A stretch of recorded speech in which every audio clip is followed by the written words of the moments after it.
Welcome to the Nerdiverse. Go ahead, sit and listen to the masters, the old heads, talk about what you love the most.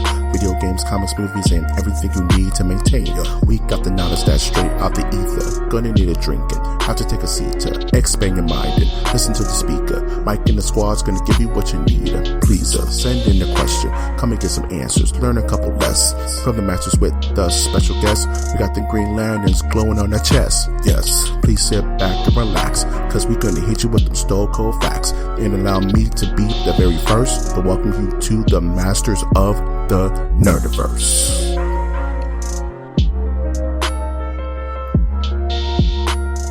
Welcome to Masters of the Nerdiverse, where we always have such sights to show you.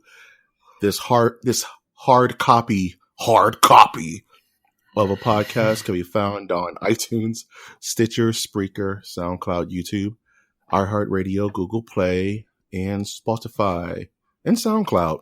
Actually, we're on SoundCloud. I never mentioned that, but we are. Yes. So listen there we're as well. With all those trap rappers. Yeah, man, and all those meme playlists. Sometimes I just go to On work and listen to meme playlists all on SoundCloud. Let them rock. You know, all those different versions of All Star. And we are number one. Just listen to that all day. You're the one that keeps that guy in business? Yeah, man. It's just me and all the memers out there, dude. You see, I'm a cultivator of out-of-date memes. I archive them on a giant floppy disk to exist forever. Because you can't rewrite a floppy. But who are you? Me? Yeah. Is enigmatic person talking about memes on floppy disks? Yeah. I'm your resident crypt keeper, Mike G. And with me, as always, is my charismatic co-host, Winter. Yes, I am Dr. Winter. My doctorate is in memology, and I study the creation, cultivation, and excavation, and the revigoration of memes in the universe. Wow, that's his job.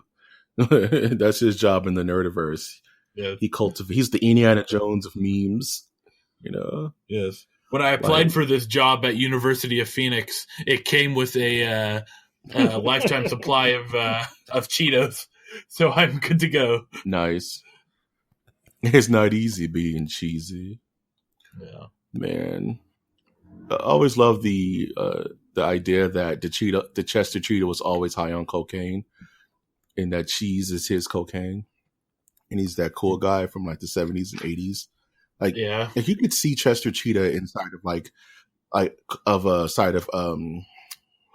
was that one super famous bar back in the 70s? They made a movie about it.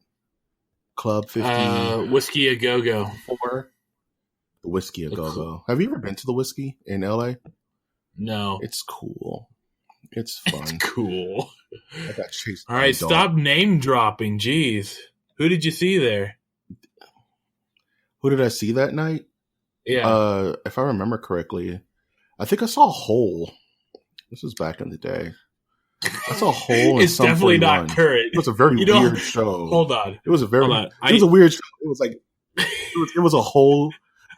They played Hole songs, but I don't think Courtney was there. It's fucking weird. And when Sum 41 was there. When you say that you went to go see Hole, you don't have to add that it was a long time ago, okay? We all know. All right. I went to go see Wilson Pickett. Exactly. It would be like, I'm going to go see Leonard Skinner. It's like no one is I saw Leonard Skinner. It's like no one's going to assume that you're talking about current Leonard Skinner, that trash abomination. You're talking about like back in the day. I saw post-political entanglement Kid Rock. I saw Ball with the Ball Kid Rock, not American Eagle Kid Rock. I threw your picture away. He was married to Pamela Anderson, dude. That's weird. Is it? No, actually. Yes. The more you think about it, the more you start slowly devolving into They're both larger than life characters, only in different attributes. All right, let's go to the next part of this episode. Thank you, because I was just going to derail into like, is going from Tommy Lee to Kid Rock a step up or a step down? Well, I picture like it's kind of if we're going into the metaphor of stepping, it's kind of like stepping on an escalator. Damn. Try to step up on an escalator. That's funny. Speaking of things going up, let's get into the news, man. Yes. Let's get into the news. It's the news. See, I was thinking, it's the Twilight Zone, and if you're on your own, you step into the Twilight Zone. Yeah, Twilight Zone episode recently released on the Masters of the Nerdiverse podcast stream. Yes, that can be found at iTunes, Stitcher, Spreaker, SoundCloud, YouTube, iHeartRadio, SoundCloud, and Google Play, and Spotify. Listen to the Twilight Zone episode where me and Winter go through it. It took a lot of effort to get that episode done, so we'll listen to it twice. It's beautiful. I've gotten a lot of good things about that episode. Yeah, I've gotten 2 new followers out of it. All right, hell yeah, bring them on. First bit of news. I just want to kind of do this first and kind of give my thoughts and prayers to those who've lost loved ones or have been injured in that Florida Madden shooting that happened recently. Right. Just wanted to kind of give my thoughts on that. Not very deep thoughts, because it is what it is. It's someone detached from. What can you say about that other than just give your thoughts and prayers? You know what I mean? It's kind of. Yeah, I would say it's sad. It is. It's depressing. In the sense that as human beings, we can't meet up in large groups as much as we used to without having the fear of people taking a gun out, doing stuff, doing stuff like that. That is becoming more like, I would say back in the days, you didn't have to. I don't know what that means. You didn't have to worry. You didn't have to worry about this type of stuff. But now, it's like, or not worry in the sense of like actual, like it wouldn't have been in the conversation. But what I'm saying is that it has now become part of the conversation, that in the back of your mind, could this happen? Does that make sense? Yeah, it totally makes sense. And that's, and I don't want to get too much on a tinfoil hat about this stuff, because it's real to some people. It's real to people. Like, it's a news article to me, and it's a video to me, but it's real to somebody out there. And I don't want to take away from any of their pain or any of their despair. But what I will say is that according to the media, we're supposed to be afraid to go to the movies. We're supposed to be afraid to go to Vegas, to go to New York, to go to church, to go to school. And my message I would like to give out to those is... All right, step back from the mic a little bit. Okay. Am I a little loud? Sorry, no, I'm not even up on the mic right now. No, you're just getting a little pastor voice going on. Sorry. You know, that kind of bleeds through sometimes. Yeah. But what I'm trying to say is just live your life, people. Don't live in fear. Because no one knows when their time is, man. You can meet your end driving to work. You can meet your end eating dinner, man. We don't know. So if you want to go to the movies, go see a flick. You want to go to a tournament, go to a tourney, man. Because if this is the new norm, then what are we supposed to do? Just sit in the house and spend money? Yeah. But that's definitely what I would say would be the actions we have to take. Like, even though I would say that it's correct to look at the cultural change that's happened, the societal change, but is the end outcome that we must do is to continue with our lives as usual, unless we want the person to win. Exactly. That's all I'm saying. Like, don't let and that means that there should be no pushback on this. Like, there should not be a reason to say that violent video games did this. It's like, oh no, come it's on, like go history is back to already your dictated, bingo man. halls, people. Right.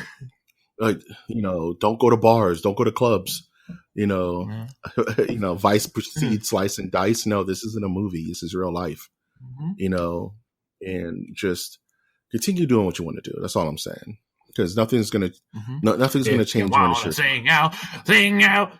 If you wanna be free, be free. I'm gonna let that breathe. Yeah, I don't know if I should have done that for this bit. All right, moving on.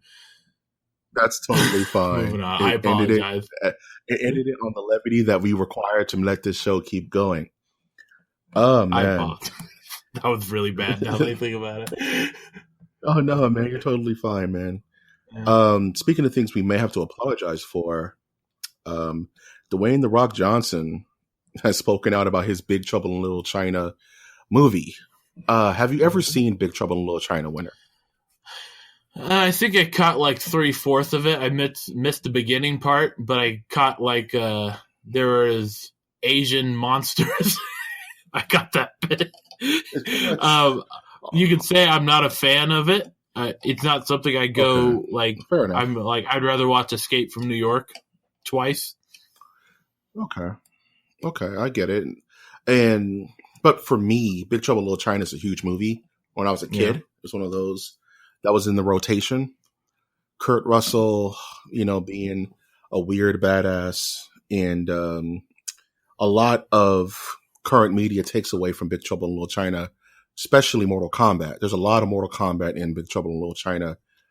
There's a lot of Quake and Doom in Big Trouble in Little China. You know what I mean? So it's a very influential film.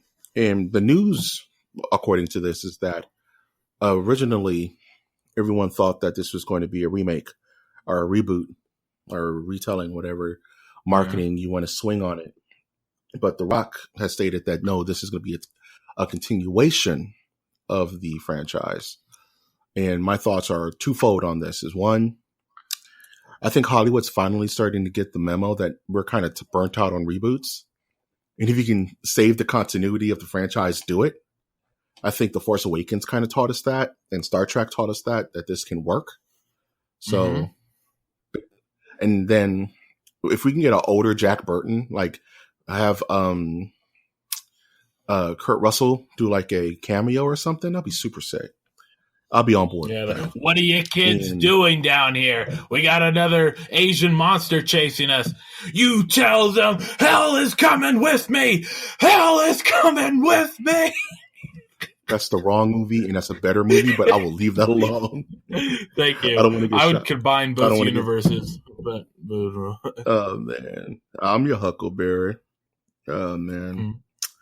Speaking of things that just turned into horror shows. Wait. I got something to add. Okay. So, yeah. Okay. So, plus I would give them a plus for continuing the intellectual property known as Big Trouble in Little China. It means adding it means the old cast does have a chance to return. What I am skeptical about is that you're right that I think people are getting the message that we're tired of reboots. I think we're also getting tired of two other things. That is the what is it? Bringing stuff back from the 80s to now. For example, I say that, but then Roseanne is coming back as the Connors. But that's news. Yeah, that's news. That's a hot take for you that you just flushed down the toilet. Right. Then the next thing is I can't remember, but I do. Oh yeah, it's Dwayne "The Rock" Johnson does not have a good track record with video game movies. Would you say? No one has a good track record with video game movies. You're saying Pixel was not a good movie. Winter, my dear son. Winter, my video game child. Yeah. I don't know how to finish that. Just don't watch Pixels. Don't even Google it if you don't know what we're talking about. Just let it rock. Hey, have you ever thought about sleeping with one of your favorite? What was that character? First of all, I hate that movie because I've never seen such a weirder career path than Adam Sandler, where the worse his movies get, the more money he makes. It's weird as hell. It bothers me. It just, I can't stand that. Yeah, well, no, it's more like the worse the movies get, the more money he makes, or like the more like opportunities he gets. Like, wasn't like right after that he got the deal for like his next 3 movies are going to be released on Netflix, and he's making bank, dude. Yeah, making so much money. What was that one? It was called like the Insidious 6 or something weird. The racist one, yeah. Yeah, from over there, where John Turturro created baseball. He was the man who invented baseball back in the Wild West, which is the only funny part of that whole movie, mind you. But if he does want to give me money to work on a project, please drop a dime my way. You can send it to me through Venmo. Absolutely. You can go ahead and send that to mastersofthenerdiversecast@gmail.com. mastersofthenerdiversecast@gmail.com. I'm talking more about Doom, but we'll go on from there. The less said about Doom, the better. Go watch Doom. Yeah, actually. Yeah. Some people go watch Rampage. Don't watch Rampage. Just watch Doom. Yeah, Mike G. You heard it here first, people. Some people speaking of Netflix. Are you one of those communists that love Doom? Wow. I'm moving on from that. My political affiliations will not be known on this podcast, comrade. We're bringing back the House of American Activities right here on American. Do you, Mike G, believe that Doom is an excellent movie? And do you have a list of fellow Doom liking members? Are you trying to put me on the list, dude? Really? Yeah. Do you? Like, yeah. All right. We'll move on. That's it. Yeah, you're killing me, dude. I'm trying to move on. You're over here blowing up my communist ideals, Doug. By the way, I'm not a communist. I'm Mike G, proud American. Not too proud. But wouldn't you say that if you were a communist? I know, right? Are you a Skrull?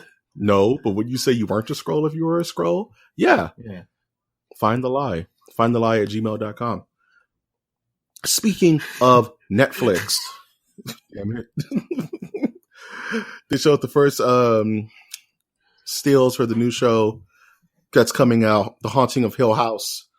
Looks good. That's all I want to say about it, because we don't know anything about it. It's based off of the old movie, The Haunting. If you haven't seen that, the black and white, as a horror fan, watch The Haunting of Hill House. Yeah. You will like it. It's full of suspense and old school horror and tension and terror. Stay far away from the Liam Neeson The Haunting. With Catherine Zeta-Jones, Doug. Yeah. And Jesus. Owen Wilson. That's when That's when CG was just figuring itself out, and it's bad, man. Mm-hmm. Nothing ages worse than bad CG. Yikes! It's funny, Ray Liotta. That looks hard. Ray Dong Chong. It's weird that. Sorry, Ray Dong Chong. I love you. Jurassic Park still looks amazing, but stuff like that just ages so bad. You know what I'm saying? All right. Speaking of things that looked bad, but probably going to look good now, and my news of the week, we're finally getting Streets of Rage 4. Have you played Streets of Rage? Is that the one that was on the Sega that you could beat people over the head with a pipe? Yes. Yes, there is wrong answers here, so be very. Streets of Rage. I liked it. You're on the hot seat. I liked Golden Axe better, to be honest with you. That's the wrong answer. But you're the wrong answer. How about that? You like Doom.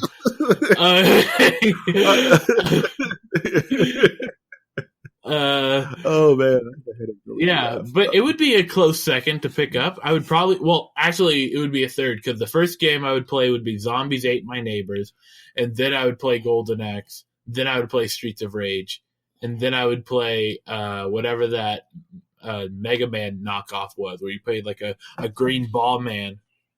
I don't like any of those. I don't like any of those choices. I don't care for them. But you're my friend, and I appreciate you. Well, I guess this is the end of the show, folks. I guess this is the last episode of Master. Yes. Did you draw the line? You can go play with Brian. Damn it! Go play with Brian and that young kid. How about that? Brian would back me up on this. I'll tell you. This is stupid. Streets of Rage 4 is coming out. It's going to be awesome. I love me some Streets of Rage. It's up there with Final Fight and Maximum Carnage and all those side-scrolling beat-em-ups. Golden Axe. Golden Axe is better. But I didn't think that was ever going to come out. It's one of those games that just died on the vine. It's like, hey, man, bring back Bushido Blade. It's never happening. But, hey, we're getting a new Streets of Rage. It may have just broken up this channel, but at least we're going to be able to play video games. Yay. No, there'll be more episodes. Moving on. Really quick. They showed the last boss for Soul Calibur 6. He looks like a wizard dude. His name is Aswell. He has summon swords. It's fine. It's fine. It's nothing mind-blowing. It's fine. Yeah, well, maybe he can use some of his wizard powers to give a damn. Wow. One day, I don't care if I have to drive out to where you live, Winter. I'm going to sit you down. We're going to play some Soul Calibur 2, and I'm going to show you how beautiful fighting games are. And I'll do exactly what all the other people have done. Just sit there with my phone going, oh, this is great to look at. Winter, it's going to happen. Yeah. Before the end of our journey is done, we're going to sit down and play some fight games. And I'm going to teach you how to do a combo. And you're going to be like, yeah. You're going to appreciate these newsies afterwards. It's going to be beautiful. This is the day I can't help wait for. Speaking of things I couldn't wait for, The Big Bang Theory is ending in 2019. A whole universe. Yeah. I hate this show. It kind of reminds me of that. Yeah, here's the notes that Yeah. The notes that I put down for this was good riddance. Know what I did? I just put the gif of the little Japanese kids from Cabin in the Woods. Like, the evil has been defeated. They turned that demon into like a baby frog and everything's okay. And as a nerd, this show has been it's kind of been what we don't need. You know what I mean? Like, as a culture, like, it's been toxic to real nerd culture for so long. Right. You know what I mean? It's like the honeymooners of freaking nerd culture. This poison dart of a TV show. I would push back on that a little bit. Okay. And I will tread lightly because I also think this show is a terrible abomination that Chuck Lorre should have gone back to the drawing board on. Yeah, I'm talking to you, Chuck. Yeah. Chucky Lorre. Out, Chuckula. Yes. Like, how could you think that this would be a good... Anyways, he figured out that this would work. He figured out that this would work, and it was successful for 12 seasons. Congratulations, you played yourself. So good times. So, the issue that I have is that it was not meant, I don't think, for a nerd audience. It was meant for an audience of people that want to know how nerds act. Thank you. And the nerds just like went on the train tracks with it. Like, okay, yeah, I don't like the show, but I like how they reference nerdy things, so therefore I'm going to like it. Which a key part of being a nerd is not liking things. That is a key part. If you don't believe me, just talk about PC parts with a nerd. Just talk about PC parts with a nerd. That's what I've been doing all week. And they all have their own opinion. Yep. Anyways, like, I liked how they got people interested in stuff like D&D, which Community already did, or like the game. There was a game that I remember they played on there, Talisman, which is an excellent board game that already had its own market. And we were hoping that this would bring people into buying the game, therefore dropping the price. It did not do that. In fact, it went up. And then, it's here's the thing. In the end, it was like a goose that laid the golden egg for Chuck Lorre, but the golden egg was like one of those black eggs inside that had like the body parts of a bird that no one really knew about because it was a golden egg. No one was wanting to crack it. Okay. And you touched on something that I really agree with, is that this show was never for nerds. It was for people's idea of what nerds do. You know what I'm saying? It was never for nerds in general. It was for people to point at nerds and say, "Oh, nerds do that."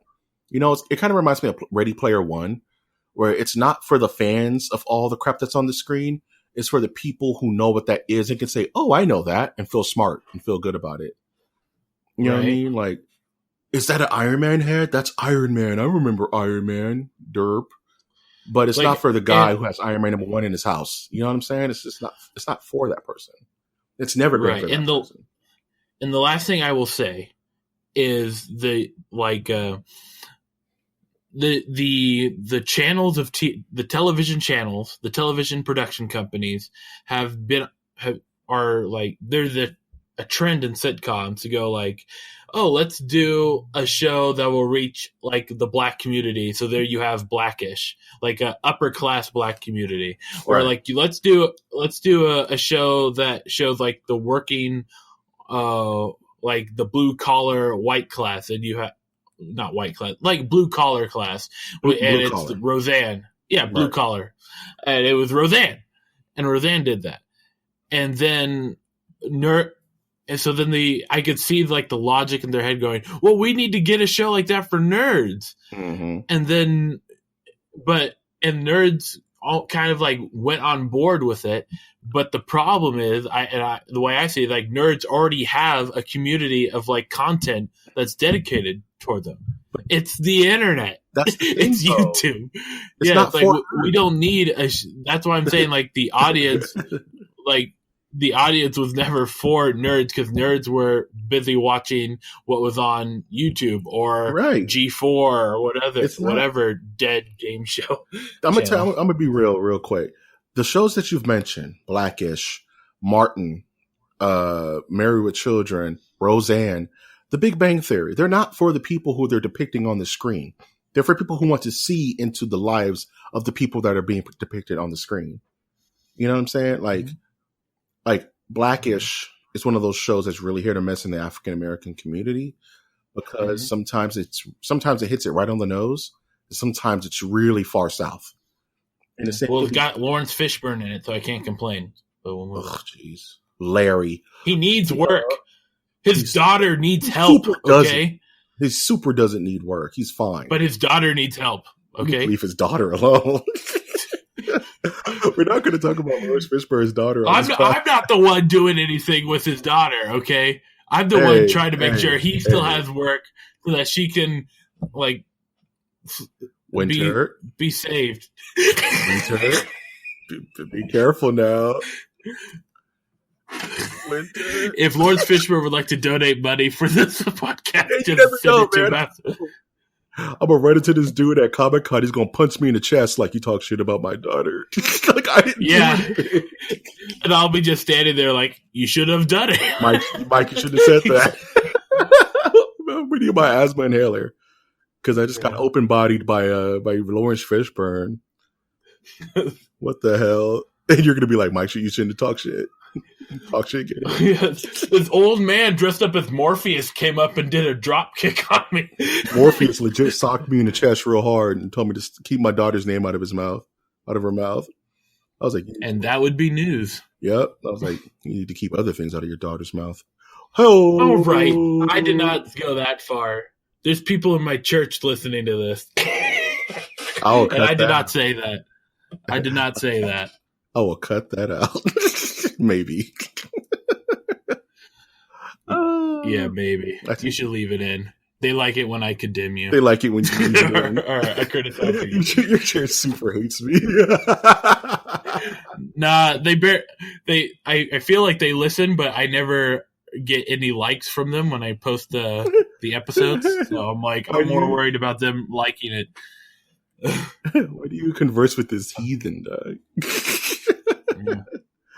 Because I need the money. It doesn't pay us anything. I make those social media bucks, baby. Hell like yeah, YouTube baby. dollars. Those social media buckaroos. All right, there must be a gas leak in this house. Yeah, I'm starting. I'm on prescription meds, so I'm losing it. I don't need to brag. I'm a sickly boy this week. A sickly boy. So, what are you looking forward to this upcoming week, Winter? Oh, I'm looking forward to getting some writing done. I'm trying to get my deadline met, where I'm trying to write a 10-minute play per month, and this would be my first one for this, so it would be nice to get this band rolling. There's also a fair coming up for this weekend, which I plan to not go to and just play Overwatch. Nice. Or League of Legends, like a true nerd. Nice. And, looking at my computer, then working on making a sleeper build. I know I'm using terminology now. I know. Sleeper build. You're doing it, dude. You're gonna have to post the completed works on the channel, dude, so we all can see your sick new build. Oh man. At the end of the week, the second season for Ozark comes out on Netflix. I've been watching that. It's a really good show. I have not. I like it. So looking forward to watching that. I'm trying to get better. I've been actually very under the weather. So definitely want to start getting more on the mend. And doing some more t-shirt designs. We put out a new shirt recently. You guys can check it out. Game Like a Master with the Nerdiverse, ladies and gentlemen. Wear that shirt proudly to your next cotillion. You'll body everyone in sight. Other than that, that's pretty much what I'm looking forward to. No movies coming out really. Keep getting my butt kicked by Behemoth in Monster Hunter. I just can't beat that damn thing. And that's about it. Any passing thoughts before we close this bad boy out? Yeah, play League of Legends. They need a bigger audience. I don't think they get enough audience. They don't have enough audience members or players. Is that game good, man? I think it's good. I'm starting to like it once you know what you're doing. Yeah, and I used to hate games like this where I was under the assumption that you could be like on your cell phone while still playing this game and still win. And it's more like, no, there's a lot that you need to be wary of. There's like a lot of stuff that you have to keep an eye on if you want to play it well. But once I get this computer build done, I'm thinking that most of my gaming is pretty much my PC game is pretty much going to be the games that I want to commit to a lot, which would be League of Legends, Hearthstone, Overwatch, CSGO, stuff like that. Yeah, because you got to test out the power of your new PC, man. See what it can play and what it can't. You know what I'm saying? Yeah, I'm pretty sure that so the issue right now is just I need to get a hard drive, which I'm not going to put just a regular hard drive. I'm just going to put a solid state drive in. Yeah. And that should tremendously improve everything. Yeah. And then the next step would be changing the graphics card. But just getting it all. Yeah. Getting all that ready to go is just like each paycheck just paying for something different. Yeah. But solid state drive first, and that should get me. And I guess I have to buy a new registration key. Fingers crossed I don't have to do that for Windows. Yeah. But, we'll see. Hopefully you can do without, but yeah. Yeah. Man, sounds like a plan, dude. I'm excited. I've always been too chicken to just build a PC from scratch because it can get really expensive, the way I am. I know me. I'd be like, man, I want that I was watching, just real quick before we go, I was watching a stream, and this guy just broke like $900 alone on a graphics card. And that scared the hell out of me. I was like, man. But he's a nut. He's just like, he already had a good graphics card. He just didn't have that one. So, yeah, that's the problem with a lot of, if you're watching a lot of the videos that I've noticed, is that they tell you that you need to get this card. But me personally, I think a lot of them do not put like the average like paycheck in order.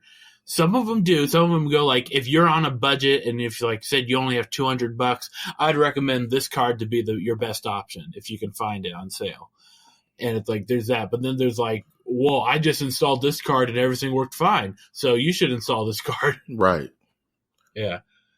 Not everyone lives in their parents' basement. Okay. And not everybody has indisposable income, man. You know? Yeah, it's like, you should buy this Intel 8th generation 700K. That's only $240. And then this video has been sponsored by Intel. Right. Yeah. Damn. With their hand directly into the middle of the till. Yes. Oh, man. And let me purposely make this video like 10 minutes or like 15 minutes long so that I can also get money for another ad that I'll run at the end of this episode. Stuff like that. That's the seedy world of the YouTube, people. That's the seediest world of YouTube. This is how we make our breads, brethren. Yeah, trying to squeeze 2 nickels to make a dime or whatever the phrase is, or 2 dimes to make a nickel. Try to draw blood from a stone, baby. Speaking of helping this podcast run, if you would like to help us grow and want to monetarily help us do that, you can definitely visit our Patreon at mastersofnerdiversecast.com. $1 a month donation will be more than enough to help us keep things running and just improve the way we come to you. But if you want to help us in a non-monetary fashion, you can always leave a like, give us a comment, please subscribe to however you're listening to us.